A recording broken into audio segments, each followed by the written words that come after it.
In 2020, I launched my real estate company and scaled it to over 100 agents selling 125 homes per month in just 1 year. I've helped over 1,000 agents going from being a brand new licensee to earning a multiple six-figure income in their first year in real estate. I did it by using a deep work routine that allows me to have the ultimate focus in an industry of mass distraction. And in this video, I'm going to teach you the exact system so that you can literally change your life in 12 months or less. There's 8 different techniques that I'm going to teach you that I've broken up into 8 different chapters to make it easier to comprehend each different technique. So before we get started, if you are a real estate agent and you want to grow and scale your real estate business, I just launched a free course where I'll teach you exactly how to grow a 6-figure income or more by building a listing-based business step by step. You can get it for free right now by simply going to school.com/listing agent. That's SKOOL.com/listing agent, or simply click the link in the description.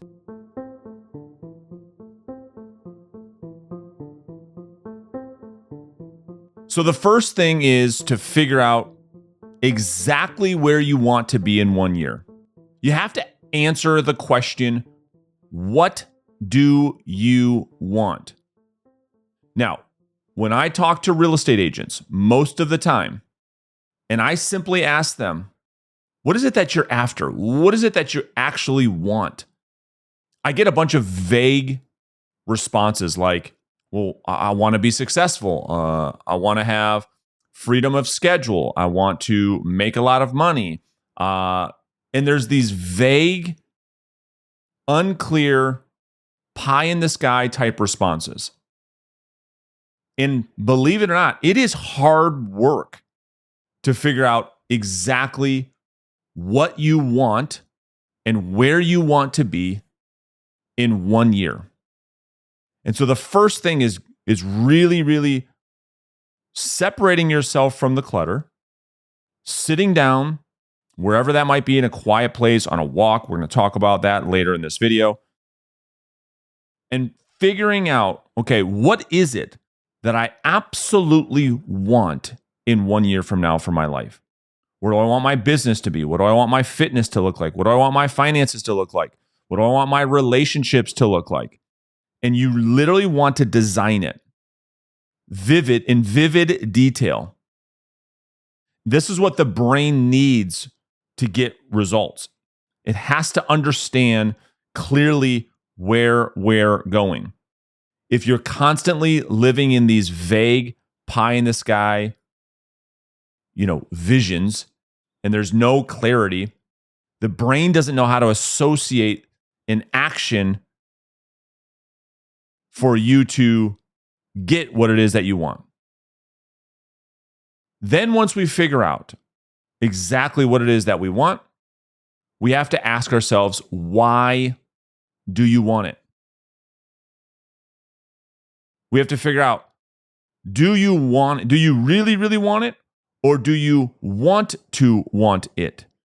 In other words, do you say you want the things you want because society has convinced you that that is what you should want? Because it's like Viktor Frankl talks about in the book, Man's Search for Meaning. A man with a strong enough why can bear any how. And so what do we see in this business of real estate quite often is that there's a lack of discipline, a lack of focus, a lack of execution. Why? Well, because the why is total crap. The why in which we're doing this is baseless. It's meaningless. And so why is it that you want what you say you want? And making sure that what you want isn't what you want to want, but what you actually want. And it's not based on, keeping up with the Joneses. It's not because, oh, you saw this TV show and you think you want this Ferrari, and then you really don't care about it actually. And so therefore, you can't actually do the things that you need to do in order to get what it is you say you want. And by the way, I'm not sure if this is for you or not. You can decide. But if you're a real estate agent, you're watching this video and you're not earning at least $100,000 per year, you feel like you're overworked, you're underpaid, maybe even underappreciated, perhaps it's time to talk. If you're serious about growing your real estate sales business and you're open to having a conversation to determine if working with me as your coach makes sense or not, then click the link in the description beneath this video or simply go to reverseselling.com to book a call. Because the next question we have to answer in this very first step is figuring out, okay, well, what is it that I'm actually willing to sacrifice in order to get it? So I figured out, okay, this is exactly what I want. In 12 months from now, I want this for my life. And you took the time to get into vivid detail. And you were super honest. You didn't BS yourself. You were super honest with why you want it. And again, it wasn't because you were looking for attention. It wasn't because it was out of insecurity that you wanted to look successful when really you aren't. I mean, it was none of that. Once you figured both of those things out, the next thing we have to look at is, well, what are you actually willing to sacrifice, to give up, to get rid of in order to get the thing that you say you want? Because this is the reality. When we think about achievement and results, we only think about in terms of upside. Well, there's a big downside too. There are things that you do now that you will have to give up in order to get to where you want to go. What are those things that you're willing to chuck on the fire, to burn right now, to get rid of, to stop doing in order to get what it is that you say you want? The next question we have to look at is, what would happen if you don't get it? So in 1 year from now, things are as they are today. You don't get to where you want to go. You don't accomplish the thing. If the answer of that is, well, Brandon, nothing, quite frankly, I'm going to be just fine, then we have to go all the way back and say, well, why is it that you want the thing that you want? Because think about this for a second. If what you want doesn't actually happen and nothing will change as a result, my challenge for you is, well, how important is it really? How important is it really? Because I think to myself, okay, I go back to when I launched my real estate company before I sold it. And I said, okay, well, I've got X amount of dollars to invest in this business. And in 12 months, if I am not at this level, this business doesn't exist. And so if I don't get to this certain level, what would happen if I didn't get there? The business would essentially go out of business. And so this is as an example. I'm going to keep it very surface level, but this is meant to be on a deeper level for you. If you're making, let's just say let's just call it $80,000 a year right now selling real estate. And you say to yourself, okay, well, I want to get to $250,000. And I'm just using income as an example. I want to get to $250,000. Okay. And you went through each step of this. And let's say you went from 80 to 120. You didn't even get half of the goal. Would you be upset? Would you be mad? Would you quit real estate? And most of you would probably say no. That would be phenomenal. Okay, so then let's look at what we actually want. Why are we focused on this arbitrary number that is meaningless? And therefore, that's why most of us have a tough time getting to the result that we say we want, because what we say we want has no meaning to us whatsoever. So what would happen if you don't get it? Now, if you do make it happen, how would your life be different? If the goal is achieved in 1 year from now, your life is actually different, and you do accomplish the thing you sought out to accomplish, how would life be different? I want you to map all this out and get into great, vivid detail. You'll learn about that later in this video. So, how would life be different specifically if you were to accomplish the thing you had sought out to accomplish in 1 year from now? And this is what I talked about before. This is a super important question. Is this what you want to want or what you really want? In other words, I mentioned this before. Is the thing that you're fighting for someone else's dream? Is the thing that you tell everybody you're looking to achieve something you heard on a podcast? Is the thing you want to want something that someone else that you admire has, that you think to yourself, well, I want that. She has that. And is that actually what's going on here? Because I would tell you from my own personal experience, fighting for what I thought I wanted to want, like I thought I wanted, and I tell this story to people that I work with closely and to the agents that I coach. I was just in a 3-day seminar with the agents I coached last week talking about this very thing, the whole story of this Ferrari that I thought I wanted my whole life as a young boy. And then I got the thing. I did all the things. I made all the sacrifices. I did all the things to get the thing. And I felt nothing. I felt empty. I felt absolutely nothing once I got it.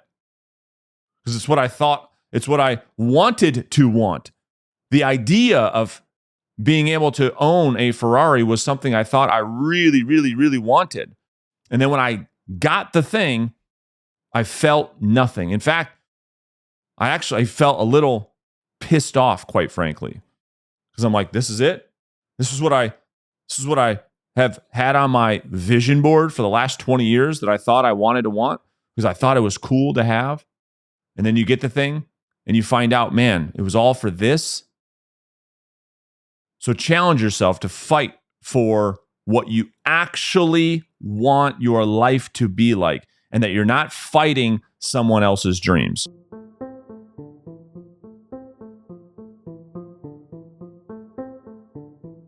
All right, so now that we move into chapter 2, we talk about this idea of the vitals. So when we're talking about getting insane, crazy results in just 12 months from now, we have to establish the top 2 to 3 actions that you must take daily to get to where you want to be. You see, we have to take this idea that's abstract and say, okay, well, what are the actual behaviors that I must do, that I actually control whether or not I do them or not do them, and that by doing them will lead to this result. You see, this whole idea of willing things into existence is total crap. The only actual secret is that you have to, it's actions before outcomes. I mean, that's the only real secret. This whole idea of, all right, let me just think really hard and magically checks are going to show up in my mailbox. It's ridiculous. It's absolutely ridiculous. And so what are the things that you have to actually do on a daily basis that would lead you to the result, right? This is simple concept that is not, sometimes common sense isn't common practice. So we talk a lot about actions before outcomes. What are the actions? What are the vitals? What are the things that you have to act? I know there's a lot going on, okay? I know you're thinking about many, many different things as you're growing your real estate business from day to day, week to week, month to month. But I want to challenge you to say, okay, well, what are the top 2 to 3 things that if I do them, I know I'll hit my goal? I know you're doing a lot more than just 2 to 3 things. But I want you to challenge yourself. Okay, what's the minimal actions that if I do these 2 or 3 things every day between now and next a year from now, I can accomplish my goal. Because we're going to look at this next concept, which is to ask the question, what are you doing now that isn't bringing you closer to the goal that you can eliminate? This idea is the addition by subtraction. There's a great book by Greg McKeown called Essentialism. It's a phenomenal book.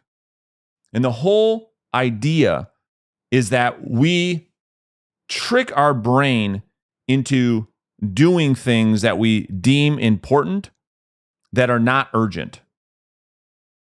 And the reason why I call these things vital signs is because if you think about this, if someone's in a car accident, let's just say, and paramedics show up on the scene, what do they do before anything else? Not to make this video too horrific or graphic, but if there's, blood everywhere, et cetera, what does the paramedic actually do as the highest priority? That's right. They check the vitals. They check the things that are the most important. And the reality is, and I mean this with so much love and respect for you as you watch this video, is that real estate agents spend the best hours of the day and the week doing important, not urgent things. And they trick themselves into thinking, okay, I'm actually getting traction in my business, when they're not. This is just a form of creative avoidance, which we'll talk about that later in this video. And so what is the list of things? If you were to do a time audit, if I was to coach you right now and I said, okay, over the next 30 days, we're going to do a time audit. And we're going to just write down where all your time goes. Just write it all down. Just track the whole thing. I don't care what it is, just write it down. All the mindless scrolling, all the things you're doing every day while you're at work, write it down. And then what we would do at the end of 30 days is we would say, okay, let's go down and look at this list and say, what on this list actually contributes to revenue? What actually contributes to me making money?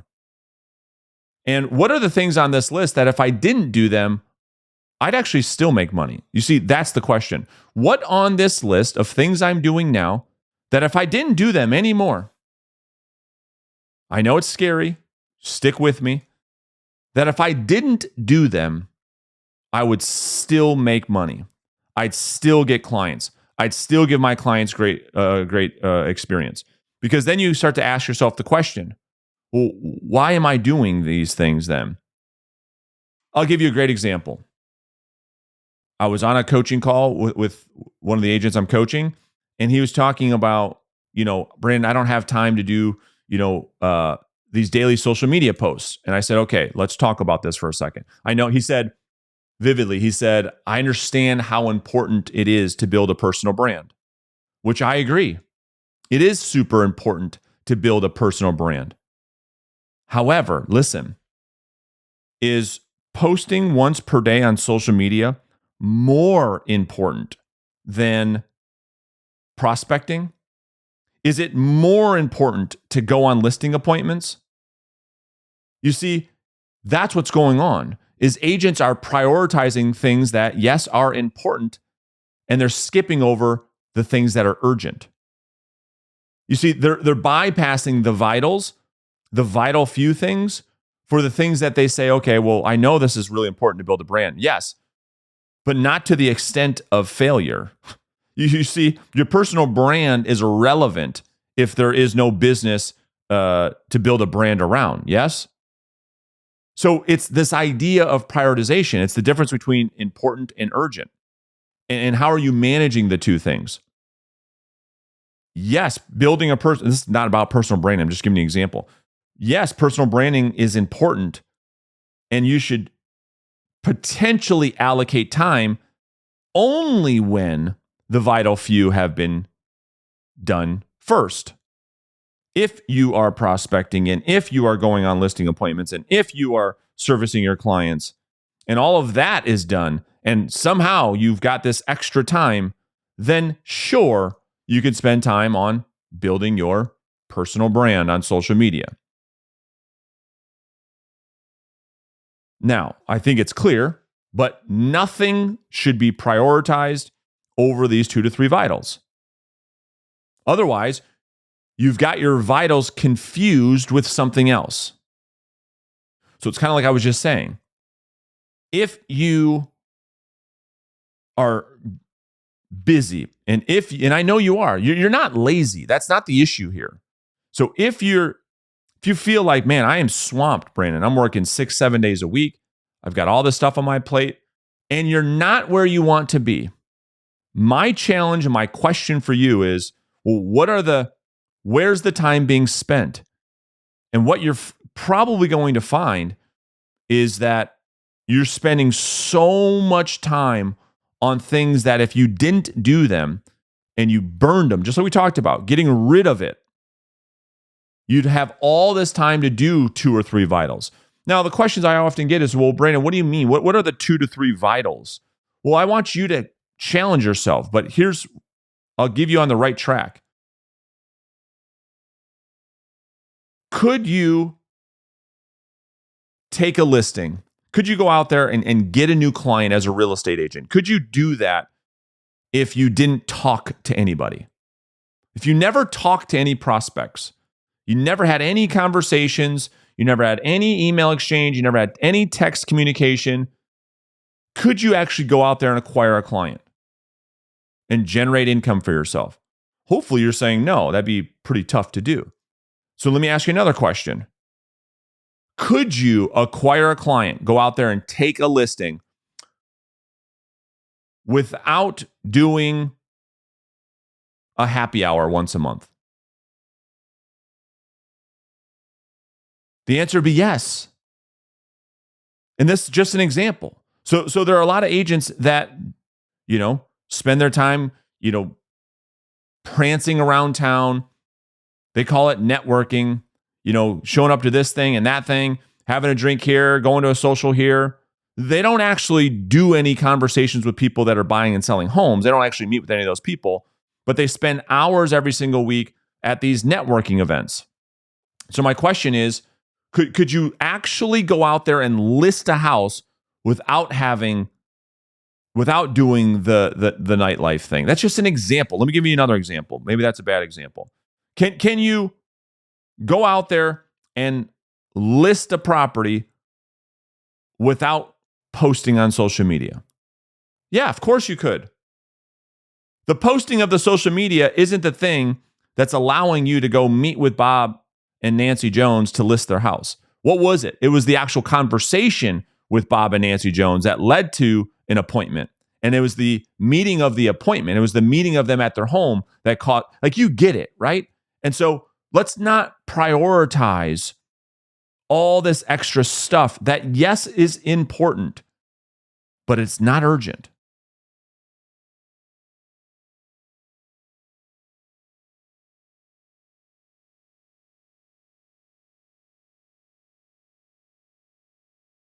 All right. Now, in chapter 3, we're going to talk about the importance of saying no. This is going to be what I believe. This is going to be massive for you in this next 12 months, because it's like James Clear talks about in his book, which is probably a book you should get as a result of watching this video. I'm holding this up on screen right now. Atomic Habits. And one of my favorite quotes from him is, the ultimate productivity hack is saying no. So let me go really deep on this. Let me show you exactly what I mean by this. So if we go over to James Clear's website, I want to just read you something, okay? The difference between yes and no. The words yes and no, used in comparison to each other, so often that it feels like they carry equal weight in conversation. In reality, they are not just opposite in meaning, but of entirely different magnitudes in commitment. When you say no, you are only saying no to one option. When you say yes, however, you are saying no to every other option. Oh, it's goosebumps. I'll say it one more time because it's so important. When you say no, you're only saying no to that one thing. When you say yes, however, when you make a commitment to something or someone, you're actually saying no to every other potential opportunity in your life. I like how the economist Tim Hartford puts it. Every time we say yes to a request, we are also saying no to anything else we might accomplish with the time. Once you have committed to something, you have already decided how that future block of time will be spent. In other words, saying no saves you time in the future. Saying yes costs you time in the future. No is a form of time credit.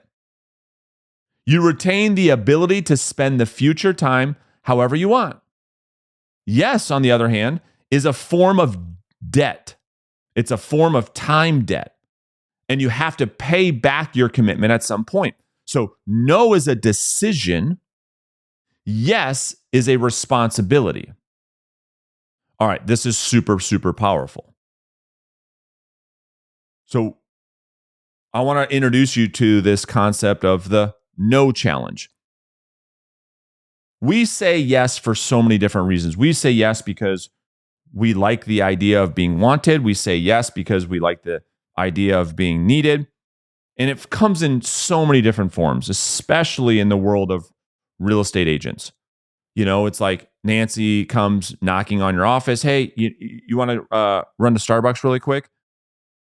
It's a quick yes. It's, hey, do you have a second?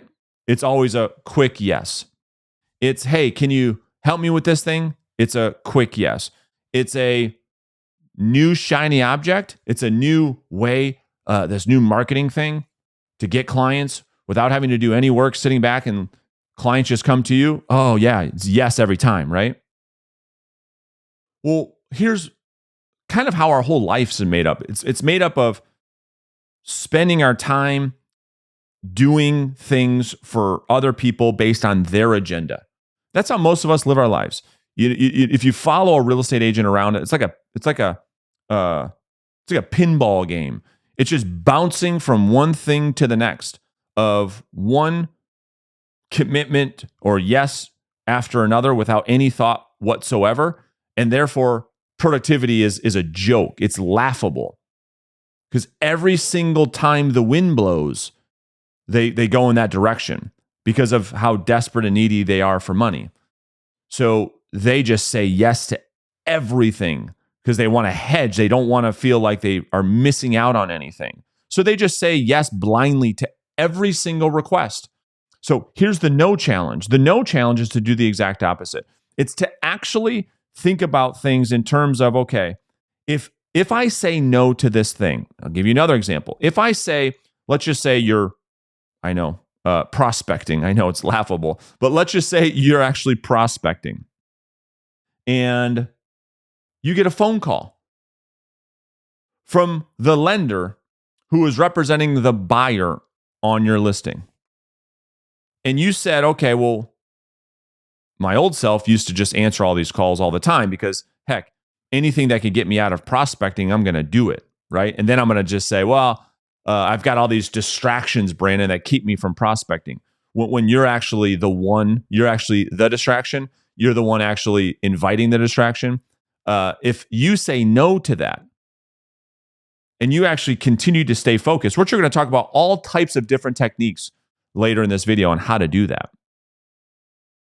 But if you were to actually say no to that, and you were actually to say no to all the gotta minutes, and you were actually to say no to the text messages and the emails and the phone calls and the this and the that, like how much actual time would you find on your hands for you to, be productive? And so the no challenge is for the next 30 days. This is just to build this no muscle. Because you see, I used to be the yes man. I am a recovering yes man. I used to say yes to everything. Most of it was because I was insecure and I didn't want to, make anybody mad. So I would just please. I was a overindulgent people pleaser. That's what I was.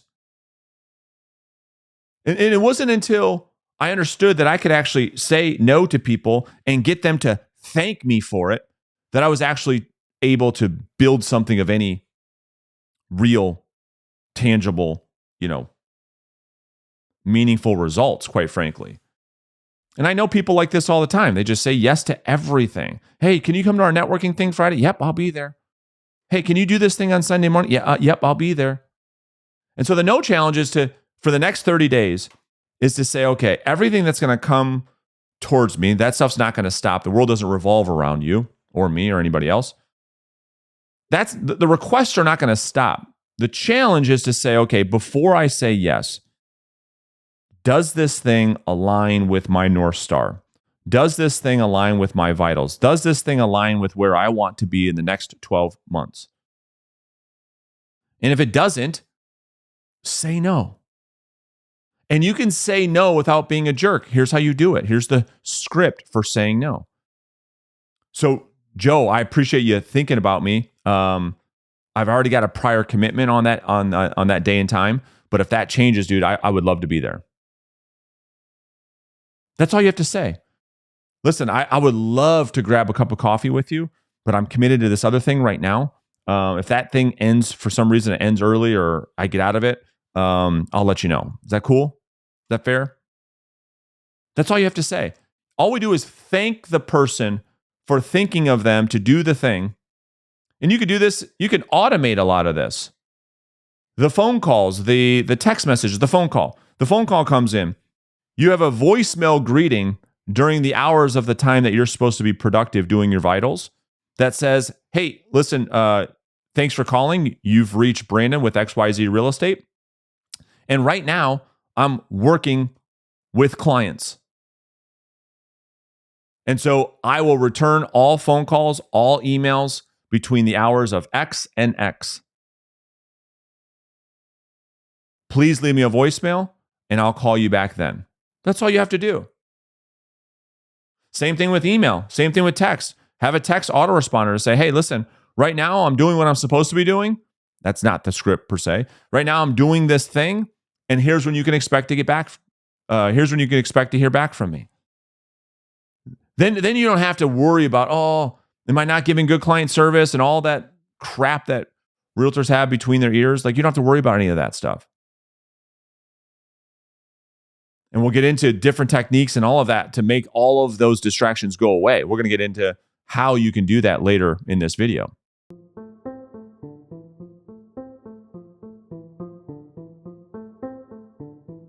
All right, so now let's get into eliminating the weapons of mass distraction. The things that we keep telling ourselves that are distracting us from getting to where we want to be. Let's actually talk about how do we actually eliminate them? How do we get them out of our lives? Because most people, and let's just be real honest, when we talk about weapons of mass distraction, what are we talking about? We're talking about that damn piece of technology that goes with you everywhere, to the toilet, to the bed, on vacation, on the date, everywhere. The phone, yeah? And people are checking the thing on average, which is causing them to switch what it is they're doing. We call it task switching. 344 times per day. No wonder why you can't get anything done. We're checking the phone every few seconds, some studies have shown. And so we're going to get into the science as to what's going on with our brain every time we do this. Because the brain's ability to switch tasks is costly in terms of cognitive resources. Frequent task switching leads to a state of cognitive disorder, making it extremely difficult to focus deeply on any one single task. This whole idea of multitasking is one of the biggest lies when it comes to productivity. You cannot actually do multiple things at one time. All multitasking is task switching from one thing to the next thing. And it's that task switching that leads to low productivity. And it depletes our mental focus to be able to actually do one thing really, really well when we keep switching all the time. So delete the apps from your phone. Just delete them all. If they're not on the phone, this will force you to have to go to your computer to check all your favorite social media apps. This will help you to decrease the mindless scrolling. It happens all the time. You mean no harm by it at all, but you're prospecting, hopefully. And as you're prospecting, you got your phone because you're not great yet at mastering repetitious boredom. And so you're just scrolling. And then lo and behold, you're in this rabbit hole. And your dial session of prospecting is like on pause. And then 45 minutes later, it's like, holy crap, I can't believe I just watched this entire episode on Amazon.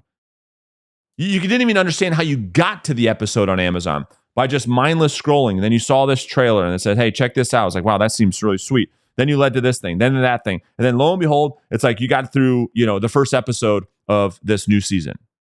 It's like, wow. Happens all the freaking time. These rabbit holes of just mindless scrolling, no big deal. I can stay focused. As soon as the next prospect picks up, I'll be able to put it down. But you can't. So get it off your phone. Just take it away. Get it off. That's not one of your vitals. I could promise you, scrolling on TikTok, watching cat videos is not the thing that's bringing you closer to where you want to be in a year. I promise. It's not one of the vital fews. I can promise you that too. And most people confuse learning for productivity. You see, they're addicted to information, but rarely do they implement what it is that they learn. These people, you know them, they're the professional book collectors, the course takers, the seminar junkies. They could tell you everything about every tactic or strategy in real estate, but they do none of them. They execute on none of them. They have no results to show for anything. We call this the disease of knowledge. I know everything about everything, but I don't do anything.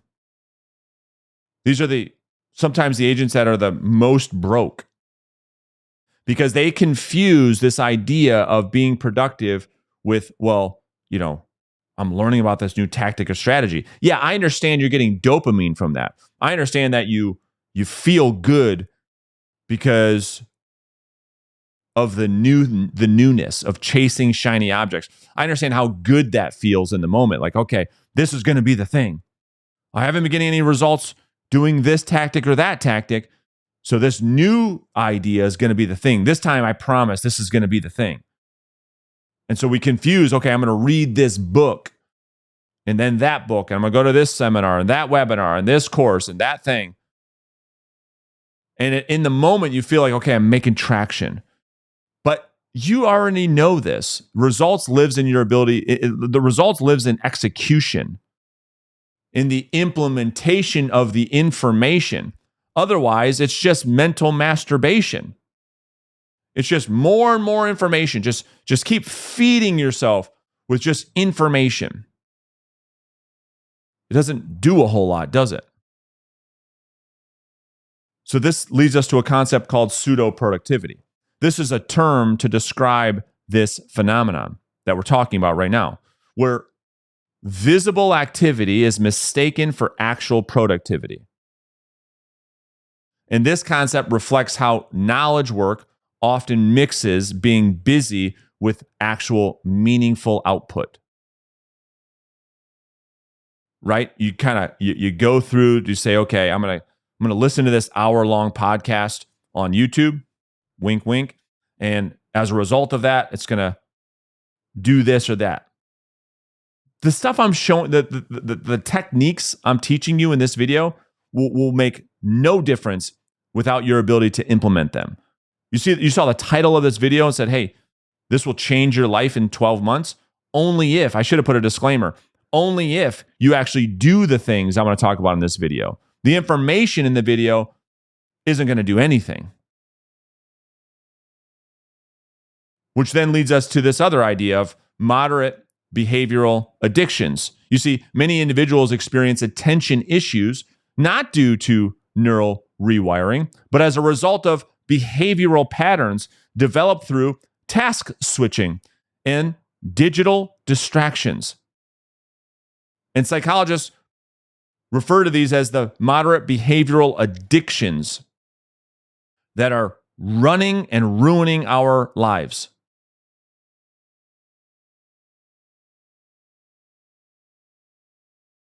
So these neurosemantic coherence, let me explain to you kind of what this looks like. So this is a term that describes a state where relevant neural networks are activated, allowing for deep focus on complex tasks. Achieving this state requires minimal distractions and managing the cognitive load effectively. So this is the goal. This is what we're aspiring to have. And so you can't get into this idea of a flow state of high productivity when all these you're surrounded by all these different distractions. So while flow state is often idolized as effortless concentration, achieving a state of neurosomatic coherence involves significant mental effort and an organization of your thoughts.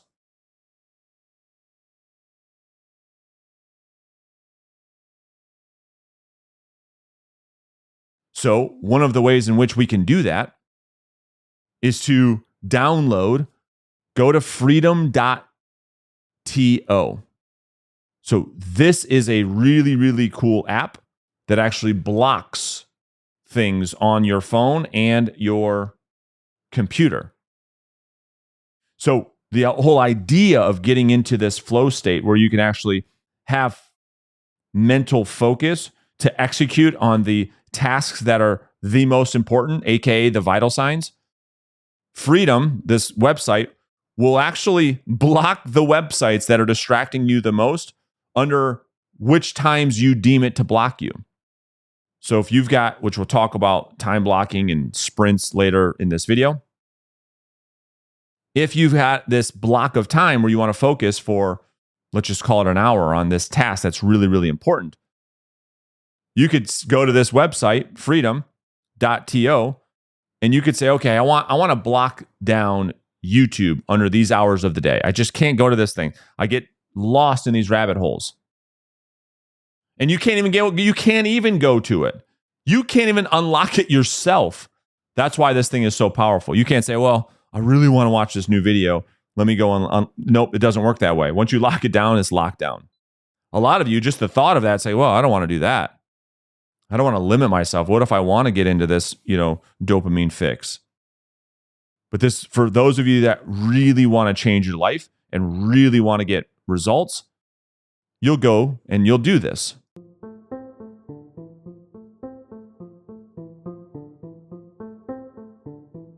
All right, let's talk about productivity sprints. So I'm going to introduce you to a couple really key techniques that I use all the time, that I have agents that I coach use all the time. The first one being the Pomodoro technique. So this is a productivity technique whereas you would focus on one task for a specific amount of time followed by a short break. Now, the reason why this works so well is this. When the mind and when your brain and when you know that there is a break coming up and you know exactly when that break is coming up, it allows you then to hone in your energy and focus at a level that otherwise you wouldn't for that amount of time. So, in other words, if you were to do a 30 or 45-minute sprint on all of your vitals, and let's just say one of those vitals is to talk to people, call it prospecting. And you say, okay, I know I need to prospect for this length of time. And let's just say you're going to split those up into what I call productivity sprints of 45 minutes. Well, you could have a 45-minute sprint, whereas you know that in 45 minutes, you actually have it scheduled to be distracted. You can actually stay focused for the 45 minutes. Otherwise, what people tend to do is say, okay, my business plan says I need to focus and prospect for 3 hours a day. And that's a huge daunting task for anybody. So they start prospecting but 5 minutes goes by and boom, distraction 1, distraction 2, and then not only do they not get 3 hours of prospecting like they're supposed to be doing, they can't even prospect for 10 minutes, let alone 3 hours. So we break these up into small productivity sprints. Start off smaller than 45 minutes. Do 20 minutes. 20 minutes of hyper-focused work followed by these short 10-minute breaks. Go for a walk, grab a cup of coffee, grab water. And you'll be shocked at how much you can get done in these productivity sprints. And while you're on a productivity sprint, if you have the urge, if you have the impulse, if you have the temptation to give into distraction, this technique will work really well. Just write it down on a notebook. As you're doing the thing you're supposed to be doing during the time you're supposed to be doing it, have a little notepad. And so when you have all these urges and all these temptations and all these things that are going through your mind, oh, shoot, I got to call Nancy back. Where your old self would have stopped doing the thing that's urgent to go call Nancy back, which is important, not urgent, you could just write it down. And then it helps you to get that out of your mind so that the impulse, you don't give into the urges. You don't give into these impulses. And you can take care of it later. Just the simple idea of getting it out of your head on paper is all the brain needs to say, okay, I'm satisfied. I've satisfied that urge or that impulse where I don't have to act on it. So again, the goal is to then create these productivity sprints for each one of your vitals. So if you have 2 vitals, 3 vitals, 4 vitals, whatever it is that you have in your business, you can create a productivity sprint around each one. Don't make them any longer than 45 minutes. Yes, you might have to do them shorter in the beginning, but don't make them any longer than 45 minutes. So if you say, okay, my vitals are to prospect, to talk to the people that I want to be my clients. I need to follow up with prospects that are in my pipeline. And I actually have to go and handle client servicing tasks. And I actually have to meet people. I have to go meet with potential buyers and sellers. Okay, that would be 4 vitals. So let's create a world where we've got these productivity sprints designed for each one of those tasks so that when you're doing the task, we're fighting distraction, we're eliminating distraction, and we're doing that thing with hyper focus. You see, the key to high productivity and limiting distractions is to create time blocks, what we just talked about, including the time to get your dopamine fix. You see, that's the key. So when we talk about creating blocks of time for each activity, it's not just for activities around productivity, but it's not just around the vitals. It's around your administrative time. It's around calling clients back. It's around the distractions. So you can schedule time to say, listen, from this time to this time, it's flex time. I can do whatever I want. I can scroll mindlessly on TikTok and not feel any guilt about it at all because it's planned. And here's the other thing that happens. When you have time blocks for each one of these activities, it allows you to do the current thing without worrying about the other thing. Let me give you a great example.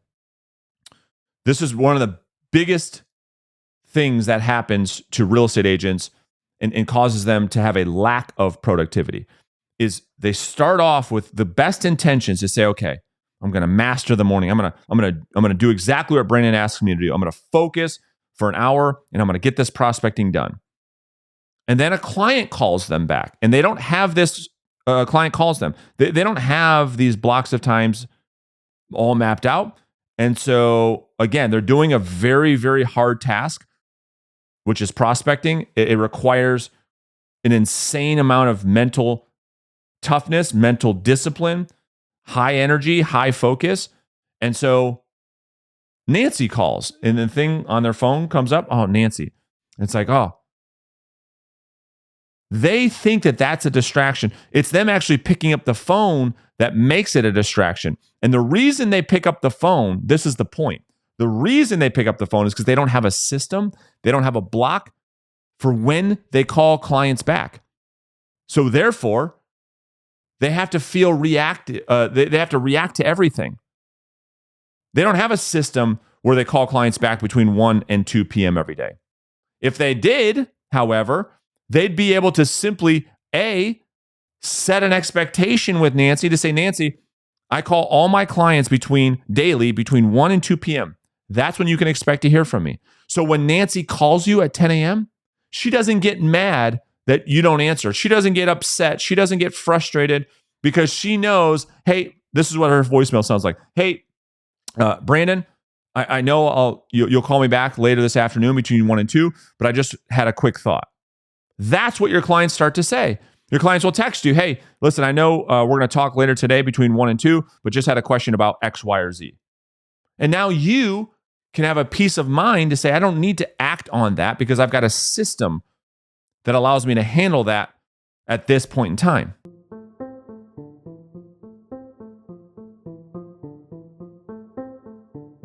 Burning clean fuel. So what do I mean by this? If you're going to be hyper productive and if you're going to create insane amount of results in this next year of your life, it all starts with having the energy to apply to focus. You can't have low energy and have focus. It just doesn't work. It doesn't work that well. So the first thing we have to do, which is like this superpower of super achievers, is to optimize and prioritize sleep. And some of you are saying, Brandon, you're talking about optimizing sleep in a real estate agent video. Yes, I know. We're talking about getting you insane results, are we not? Are we not talking about high productivity? Are we not talking about achievement? Well, you can't have that conversation without talking about sleep. Sleep, if you don't know, is at the top of the list for the world's greatest achievers. It's the number one thing. It isn't this tactic. It isn't that strategy. It isn't any of that. It's how do I optimize to fuel my tank? And that is sleep. So I'll make another video optimizing and walking you through like how I do that. But I'm talking about how do you set up time where you're going to bed at the same time every day, even on the weekends.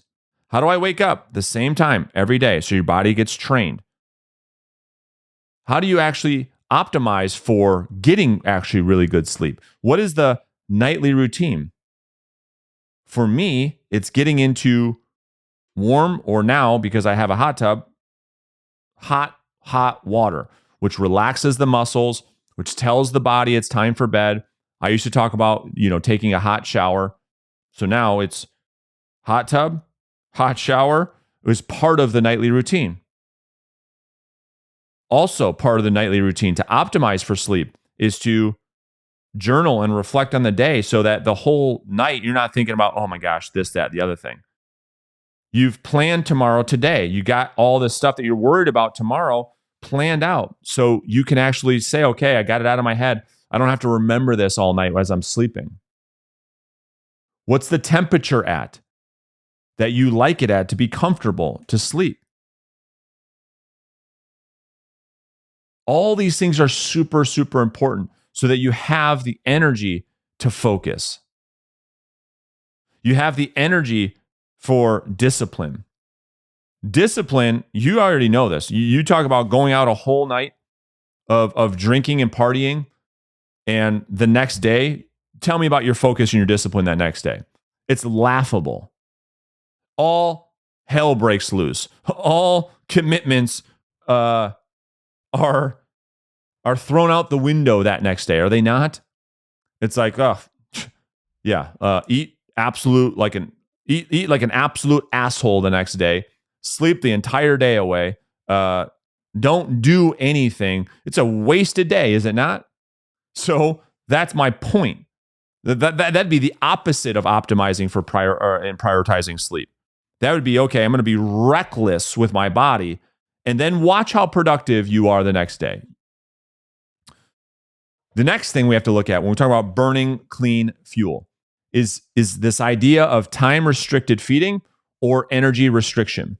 So one of these two things has to be at the forefront of your diet and how you feed your mind and body. It's either it's going to be, okay, I'm going to be in a fasted state for X amount of time, which is a time restricted strategy, or some type of calorie deficit or energy restriction. Both, you can go do research on both of these tactics or techniques. I've done both, and both have made wonders in my life. And so you could do all the research on that yourself, but either one of them has to be at play here. One gives you almost like limitless focus. Limitless being the movie with Bradley Cooper. And so it's either being in a fasted state or at some type of calorie deficit. And all of the upside to both of those that you get for mental clarity, mental discipline, mental focus. And so that would be the next tactic or strategy. So what I do every day, this is for me. I'm not a doctor. I'm not giving you medical advice. I'm not doing any of that stuff. But I skip breakfast every single day. So in the morning, in my opinion, the most important part of the day. It's when I get the most important things done in my business and in my life. That's all done in a fasted state. For me and my body, being in a fasted state during that period of time allows me to get more done, to be more focused, to not feel sluggish, to have the most energy. And then after that, when I have lunch, when I eat about 12 or 1 o'clock, I'm not as productive. My energy levels go down. And so that's what works for me. Resistance training. So burning clean fuel. So in addition to obviously the physical benefits, resistance training releases endorphins that A, reduce anxiety and depression, B, boosts self-confidence, which we need in this business, and then C, increases energy and focus. It also helps to improve your sleep. So if you are not lifting weights, which I did not do for years and years and years and years and years and years, I was like, they called me the cardio king. I thought, okay, it's all about cardio. It's all about cardio. But resistance training and all the new research backs this up.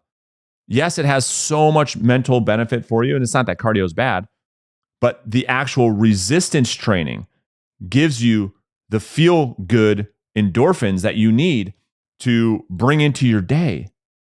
Helps you to feel amazing.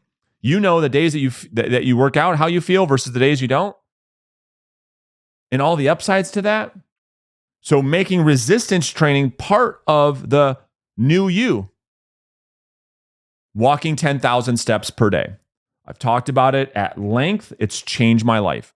Amongst all these other techniques we're talking about. Walking 10,000 steps per day keeps my energy levels throughout the day. We talked about what happens after you eat and these energy levels fluctuating. If you make it a habit to walk after every single meal, You don't have to reach the downward spiral of the food coma. That's one benefit. The other benefit of walking 10,000 steps per day, and it could be 8,000, it could be 7,000. For me, it's 10,000 steps per day. A matter of fact, as I'm shooting this episode, I got my pedometer in my pocket. It's right here. And I carry it every day. It's always in my pocket. And so I make this my goal because during this period of time is where I have my best ideas. During this period of time is where I find mental clarity. It's where I help to reduce and lower stress. It's where I can think. It's where I feel the best. And then when I come back to my desk, when I come back to my office, it's like I feel almost like a superhero. I feel amazing. And if you do this, you know exactly what I'm talking about. And so in addition to resistance training, it's to prioritize walking throughout the day.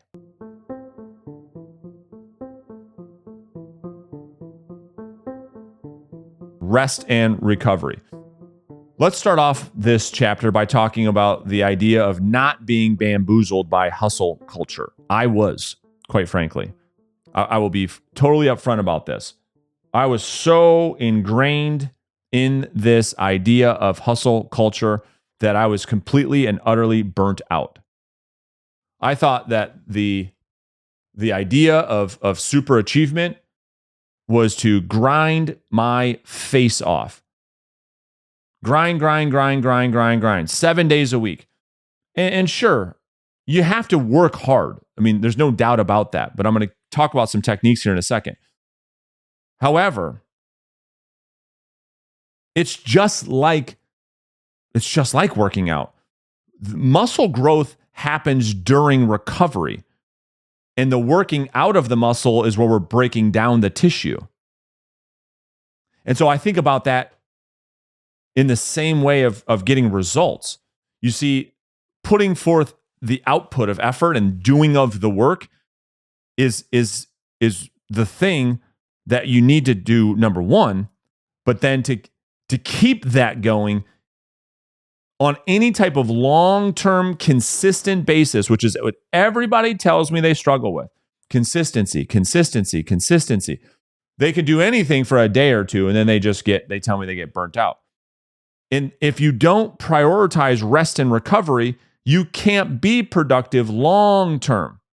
You just end up burning out. And so this idea of always being on 24 hours a day, 7 days a week, just grinding your face off, waking up at 3 a.m, and it's just, a lot of it's just nonsense.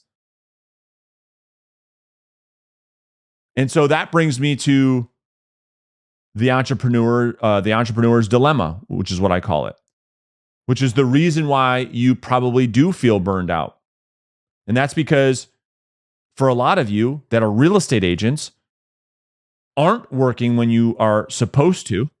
That's the freedom that you wanted. You're out golfing or whatever else. And then you end up working when you're not supposed to be working because you feel guilty that you weren't working when you were supposed to be working. And so what ends up happening to the brain is you always feel like you're on. When you're not working and you're supposed to be working, your mind's thinking about it. You just can't not think about it.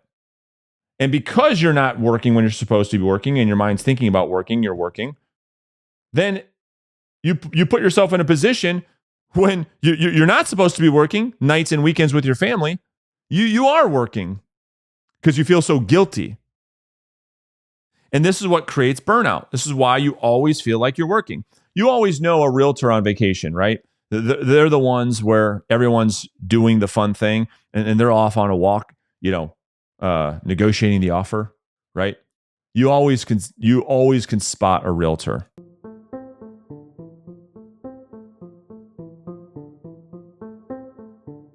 Let's talk about making all of this a habit, right? Because it's like I said at the beginning of the video, you're not going to just take this information and then all of a sudden, poof, your life's going to be changed. No, you actually have to apply it, and then you actually have to do it forever. So in order to make these things a habit, the first thing is this idea of tracking your progress. You see, the brain is responsive to progress because it releases dopamine. when tasks get completed. So this is like almost like a magic trick for your brain. It's almost like how you trick your brain into doing difficult things.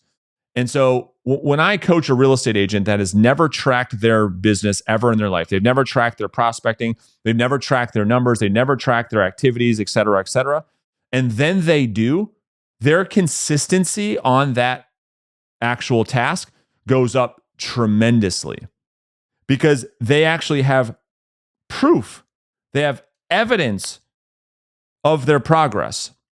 And so when you don't have any evidence that you're actually moving forward, you don't have any real proof that you've actually done anything, it's easy to give up. But when you've tracked, let me just give you an example. Let me give you a really good concrete example of what I mean. If you track your prospecting every single day, you say, okay, this day I did 20 contacts, then 23, then 25, and you do that over the next 6 to 12 months, and you can look back at that week after week, month after month to say, wow, look at how far I've come. That is the evidence, that's the proof that you need to keep going. When you don't track it and you can't look back and see the progress, that's where the mind gives up. That's where this feeling of hopelessness comes from, because you can't look at any tangible thing that you've accomplished in the past because you haven't tracked anything. So that's where the saying of, if you want to improve any area of your life, track it.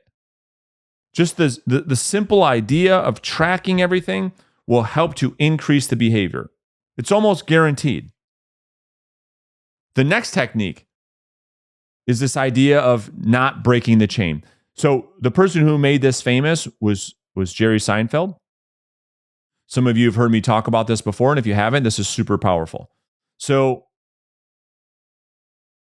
as Jerry Seinfeld was growing his career, he would find himself running out of content, running out of jokes, quite frankly.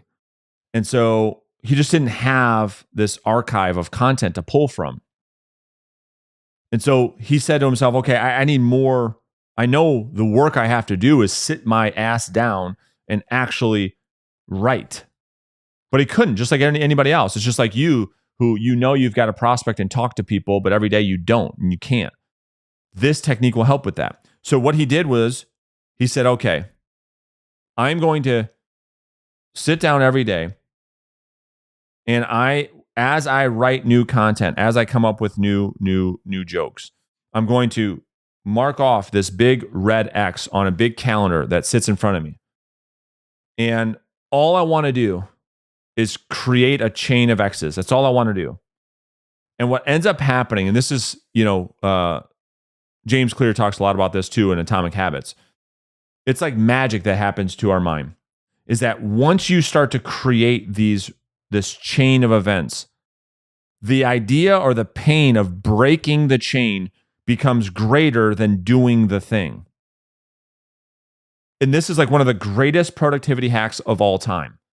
And if you do this, and you're one of my coaching clients, you know how powerful this is, that when you put together a string of 15 X's in a row, the thought of starting that thing over and breaking the chain becomes way more painful than just doing the prospecting or doing the vital. You're like, no, I'd rather just do the thing and not break the chain of my X's. It's the same thing with going to the gym or working out or following your diet or whatever the case, whatever behavior you're looking to enhance, this technique will help. Which then leads me to this next technique, which is called just one. You see, motivation is a thing that is misunderstood. Most people, especially real estate agents, operate from this mindset of, I'll do it when I feel like it. I will prospect on the days I feel like prospecting. But here's what all the research shows, is that motivation actually comes after action, not before. Motivation and inspiration comes as a result of action. Let me explain. Think about the days where you wake up in the morning and you don't feel like going to the gym and you went anyways, and what you say to yourself and how you feel after you've left the gym. That's exactly what I'm talking about. You see, if you operate when you leave the gym and you feel like, oh my gosh, I'm so happy I went to the gym today. I feel freaking phenomenal now. That feeling came as a result of accomplishment. That's how you actually build self-confidence, is by following through on the commitments you said that you would do. And so that motivation, that inspiration, that mental toughness, that self-discipline of doing the thing is actually what's required to build self-confidence. And if you only operated on what you felt like doing, you would never do anything. I mean, human beings are designed to take the path of least resistance. Our bodies are trying to keep us safe. So we're not really designed to do difficult things. We're designed to take the easy path. We're designed to lay on the couch, eat donuts, and watch Netflix all day because it's comfortable. And so there's this technique called just one. And here's how it works. So the thing that you're avoiding that you know that you have to do that would lead you to the result that you want, and because motivation comes after, not before, you can practice the technique of just one. Just one phone call. Just one email. Just one repetition at the gym is all you need to then determine how you feel. Because here's what happens. Ready for the magic? The hardest part is going to the gym. The hardest part is making the first phone call. Once that happens, it's actually really, really easy, is it not? Once you get to the gym and you do the first rep, it's like, well, I'm here now anyway. Let me just do my workout. And when you sit your butt at the seat and you hit start on a dialer, or you make the first phone call, once that one is done, then it's like, well, it's easy. It's just starting. So the idea is, before you act or behave on how you feel, this is amazing. If you just do one, then determine how you feel, which will determine on what you do. So don't base what you're going to do based on how you feel, based on what you're going to do after you've done one that will determine the way you feel that dictates what you do.